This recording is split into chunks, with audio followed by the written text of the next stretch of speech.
Gálatas capítulo 3, a partir do versículo de número 15 em diante.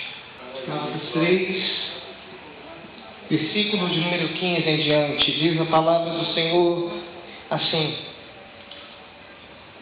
Irmãos, falo como homem, ainda que uma aliança seja meramente humana, uma vez ratificada, ninguém a revoga ou lhe acrescenta alguma coisa.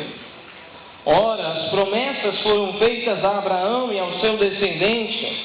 Não diz e aos seus descendentes, como se falando de muitos, porém como de um só, e ao teu descendente, que é Cristo. E digo isto, uma aliança já anteriormente confirmada por Deus, a lei, que veio 430 anos depois, não a pode abrogar, de forma que venha a desfazer a promessa. Porque se a herança provém de lei, já não decorre da promessa, mas foi pela promessa que Deus a concedeu de graça a Abraão. Qual, pois, a razão de ser da lei? Foi adicionada por causa das transgressões, até que viesse o descendente a quem se fez a promessa, e foi promulgada por meio de anjos, pela mão de um mediador. Ora, o mediador não é de um, mas Deus é um. É porventura lei contrária às promessas de Deus? De modo nenhum. Porque se fosse promulgada uma lei que pudesse dar vida, a justiça, na verdade, seria procedente da lei. Mas a Escritura encerrou tudo sobre o pecado, para que mediante a fé em Jesus Cristo fosse a promessa concedida aos que creem. Amém. Poder tomar assento. Essa é a primeira parte. Depois nós vamos ler do verso 23 até o verso 29. Amém? A Bíblia diz aqui, meus irmãos, que o Senhor fez uma promessa a Abraão. Em seguida, o Senhor faz um pacto de lei com o povo que é filho de Abraão. E em seguida, Deus resolve salvar o homem em Jesus Cristo. A primeira coisa que o apóstolo Paulo quer ensinar nesse texto é de mostrar que a promessa que Deus faz, não só a Abraão, mas a promessa que Deus faz ao ser humano, ele não volta atrás dessa promessa. Por mais que Deus faça coisas no futuro que aparentemente vão contradizer a promessa que Ele fez, mesmo assim, Ele não pode contradizer, abrogar, negar uma promessa que Ele já fez a nós. Aleluia. O apóstolo Paulo está dizendo: irmãos, eu vou falar agora aqui como homem. Quando Paulo usa essa expressão, ele quer dizer o seguinte: olha, irmãos, eu não precisava explicar. Mas se é preciso explicar para os irmãos entenderem melhor, então eu vou falar com um homem. Quer dizer, eu vou tentar usar uma linguagem mais simples possível. Eu vou tentar usar uma linguagem que a sua mente compreenda. Eu vou tentar explicar do início, meio e fim, até que você entenda de maneira melhor. E Paulo diz: eu falo como homem. Uma vez que uma aliança, por mais que seja feita por um homem, é ratificada, é confirmada, ninguém pode a revogar e ninguém pode lhe acrescentar coisa nenhuma. Então Paulo lhe deixa uma primeira coisa básica aqui. Se é feita por Deus uma promessa, se Deus faz uma aliança com o ser humano, ele não pode voltar atrás dessa aliança. Ele não pode voltar atrás dessa promessa. E olha que interessante, irmãos. Paulo ele usa uma figura humana para tentar justificar a ação de Deus. Ou seja, Paulo está dizendo: se o homem que é falho, se o homem que é pecador, se o homem que é passageiro, mentiroso muitas vezes, que não cumpre muitas vezes com os seus deveres, uma vez que um homem comum faz uma aliança, essa aliança é confirmada, nem ele pode desfazer esta aliança. Paulo diz: quanto mais Deus. Uma aliança que a humana não pode ser mexida, não pode ser alterada, não pode ser desfeita. Então, se Deus faz uma aliança conosco, Ele é da mesma forma, se não dizermos melhor ainda. Aleluia! Porque o homem ainda tenta achar um jeito.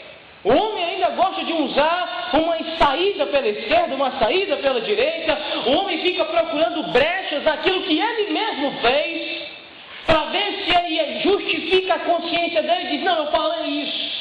Não, eu fiz essa aliança, eu fiz essa promessa, mas eu não especifiquei o que era. Ah, mas eu não dei detalhes de como eu faria isso. Por isso eu posso dar essa alterada. Por isso eu posso modificar isso. Isso acontece muito na nossa lei, da nossa nação. Por que existem bandidos que são soltos? Por que existem assassinos que são libertos? Os advogados, que têm uma má fama, não só na nação brasileira, mas uma má fama pior ainda nos Estados Unidos, são odiados. Porque existe uma parcela dos advogados que são muito preparados nisso. Existe a Constituição, que é a lei de uma nação. A lei de uma nação, ela não pode ser contradizida por ninguém. Ela não pode sofrer um desmanche por ninguém. A lei máxima do país. Até o próprio presidente está debaixo da Constituição. Ele não pode fazer uma coisa que é contrária à lei máxima do país. Porém, os advogados, uma parcela deles, gostam de encontrar brechas. Gostam de perguntar: peraí, mas a lei fala isso. Mas a lei detalhou que tipo de coisa, que tipo de proibição é essa? A lei deixou de maneira bem clara quais são esses casos. Isso são brechas. O homem mesmo gosta de encontrar brechas naquilo que ele diz para tentar apagar o fogo da sua consciência. Irmãos, eu queria trazer isso aqui para a nossa vida particular. Eu trago esse exemplo para poder trazer uma aplicação pessoal para a gente. Eu pergunto o seguinte: você dá a sua palavra para Deus em fazer algo para Ele? Será que de vez em quando nós não podemos ser pegos dando uma de advogado de nós mesmos? Dizendo para Deus: Senhor, está certo, Senhor, o Senhor está me cobrando porque eu disse para o Senhor que faria isso. Mas, Senhor, eu não detalhei como é que eu ia fazer. Não, Senhor, eu disse que ia fazer isso, mas eu não disse a data exata quando eu ia começar. Será que nunca a gente foi pego sendo advogado da gente mesmo? Fazemos uma aliança com Deus e de repente, por causa da dificuldade de se cumprir essa aliança com Deus, a gente começa a encontrar brechas.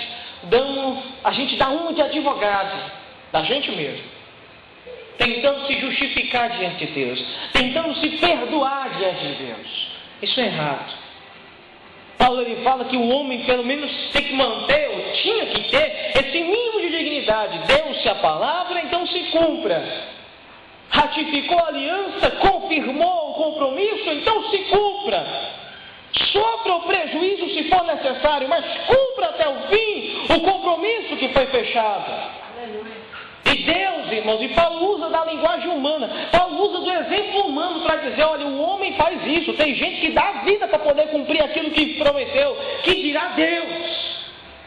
E Deus um dia chegou a Abraão e disse: eu prometo a você que você será justo.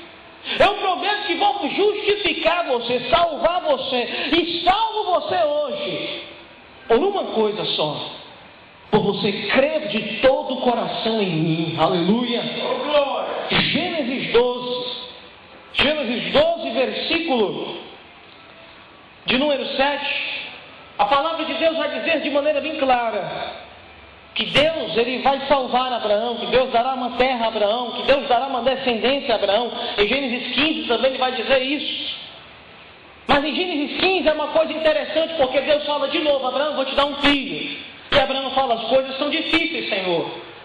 Pela lógica humana, quem vai herdar a minha casa e a minha terra vai ser o meu servo, o meu empregado mais velho, que é o Damasceno Eliezer. E Deus disse: eu sou o teu galardão, eu sou a tua recompensa. Eu digo para você que vou lhe dar um filho. Em Gênesis 15 a Bíblia diz: e Deus creu em Abraão, e isso foi lhe imputado por justiça. Isso foi lhe dado por justiça. Ele foi justificado por Deus. Ele foi declarado justo por Deus pelo só ato de crer. Deus prometeu, e Deus não volta mais atrás. Agora vem a pergunta: pastor, por que então Paulo fala mais para frente que a lei não poderia poderia de maneira nenhuma contradizer a promessa que Deus fez a Abraão. Pastor, será que a lei que Deus revelou a Moisés podia desfazer a promessa que Deus fez a Abraão? E aí, Paulo vai dizer isso, irmãos, pelo simples fato de que, veja bem, Abraão não fez nada para ganhar a promessa de Deus, senão uma única coisa: crer. Guarde isso. Abraão não foi melhor do que os demais. Abraão não nasceu escolhido, ou com uma estrela na testa. Abraão creu. E quando Abraão crê, ele recebe a promessa e se torna justo diante do Senhor. O ato é crer. Abraão não fez um grande sacrifício. Abraão não entregou tudo. A Bíblia fala que Abraão creu. Deus não deu a promessa a Abraão porque Abraão resolveu sair da família dele. Deus também não deu a promessa a Abraão porque Abraão peregrinou pelos desertos difíceis daquela região. Não foi por nenhuma atitude dele, foi pelo ato de ele crer. Foi pelo ato de ele crer. Mas aí, 430 anos depois, diz o apóstolo Paulo, vem a lei. E Deus, quando se revela na lei, a lei, ela cobra o homem que pratica a justiça e mostra para o homem que ele não tem capacidade de cumprir a justiça. E a lei, de tanto cobrar o homem para praticar a justiça, o homem começa a se confundir, achando que pode ganhar a salvação de Deus mediante a força da sua carne. E aí eles começam aí o homem começa a ficar confuso. Peraí, Abraão foi salvo somente por crer. Abraão recebe a promessa somente por crer. Mas agora quando vem a lei por Moisés, eu tenho que me esforçar, eu tenho que me renunciar, eu tenho que me sacrificar. Eu não posso cair em nenhum ponto, porque se eu cair em um ponto, eu caio em todos os outros pontos da lei. Está complicado, Senhor, está difícil. E Paulo vai dizer que essa lei jamais contradisse o que Deus disse a Abraão ou o que Deus fez a Abraão. Deus salva Abraão porque ele crê. Deus, ele envia a lei, mas Deus sabe que a lei de maneira nenhuma vai poder salvar o homem. Olha o versículo de número 21. Paulo ele diz: é porventura a lei contrária às promessas de Deus? De maneira nenhuma. Porque se fosse promulgada uma lei que pudesse dar vida, a justiça na verdade não seria procedente da lei.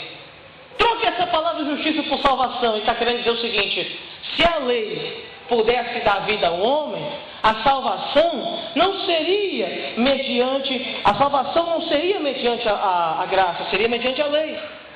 E Paulo está dizendo, a lei não conseguiu dar vida ao homem. Essa é a segunda coisa que a gente vê aqui. Irmãos, por mais que eu diga a alguém o que ele deve fazer, do mal que ele deve se afastar, jamais eu estarei dando a força para ele negar o mal. A lei só pode fazer isso, mostrar para você que você está errado. A lei só pode dizer isso a você, que você é um pecador, que você é falido espiritualmente, que você com toda a força do seu ser jamais conseguirá ter uma perfeição diante dos olhos de Deus. Então a lei está aí, a lei está para acusar, a lei está para condenar, a lei está para mostrar o que o homem jamais pode ser diante de Deus. Agora veja bem, a palavra está dizendo aqui que a salvação nunca poderia ter vindo da lei. A salvação nunca poderia ter vindo da lei. A lei só condena, a lei só acusa, a lei só desanima o homem, a lei só frustra o homem.